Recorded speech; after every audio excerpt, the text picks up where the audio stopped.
What are the key skills in leadership in creating value for both yourself and the collective? Well, I think there's a range of skills there, and it already starts with meeting each other. The other one needs to feel respected, that you're serious, that you're there for a clear purpose, and most importantly, every negotiation, if you're not serious about it, don't start negotiating. So basically, you start negotiating, it means you want to cooperate. So respect is the first thing that people need to feel. They need to like you, because liking will lower thresholds, you'll have more influence. Another key skill is definitely go beyond your own perspective. Understand what motivates the other person. Why does the other person show this behavior? Because it quite often indicates what they want to achieve as well. So look at their interests, not at the positions they take. Sometimes they may be aggressive, but that's because they get frustrated. It has nothing to do with what they want to achieve. When you can use their desires, you maximize your own goals. What biases do leaders suffer from when negotiating? In our program, we'll focus a lot on biases because when negotiating, there's a conflict of interest. And of course, we all look at our own interests in a different way than we look at the interests of others. By definition, we're biased. But two biases that are very important already in understanding negotiations in general. The first one is what we call an agreement bias.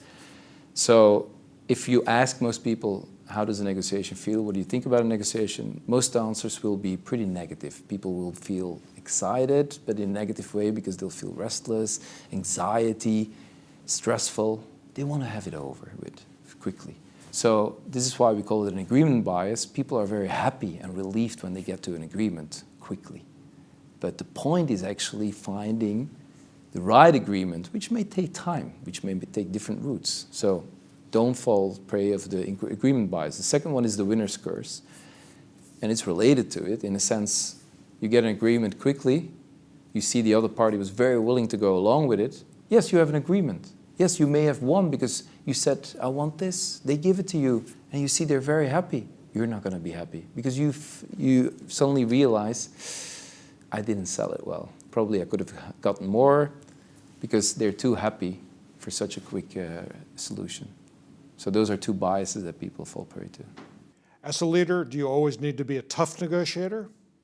You need to be one, but not always. And I would even say, really think deeply before you are one. So you only use it when needed. So I like the phrase, as one of my mentors once said, an iron fist in a velvet glove.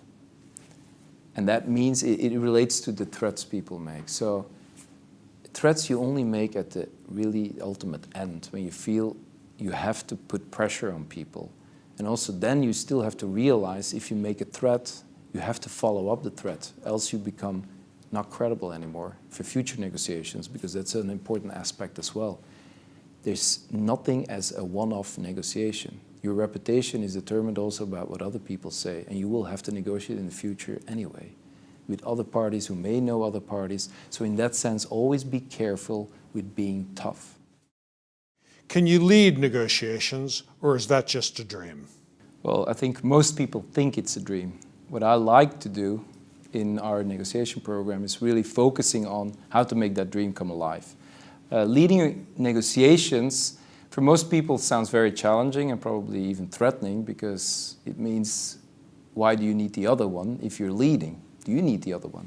So what we mean by leading negotiations is really that you're able to create situations or conditions that will actually maximize both outcomes, the outcomes for you and the outcomes for the other party. So it's maximizing joint value. Some people may say, why do you want to maximize joint value? Well, because if you're negotiating, it means you also need the other party, else you don't have to sit together at the table. So you need to create a situation where people are willing to disclose information, where people are willing to take each other's perspective. And in order to do that, the one who is most effective in interpreting and understanding the motives and the positions of the other person can actually create a condition where you basically can lead and direct a little bit how the negotiation will go. So what we'll focus on very much so is how to create that situation, because you'll be leading it. That doesn't mean that the other person necessarily knows about it.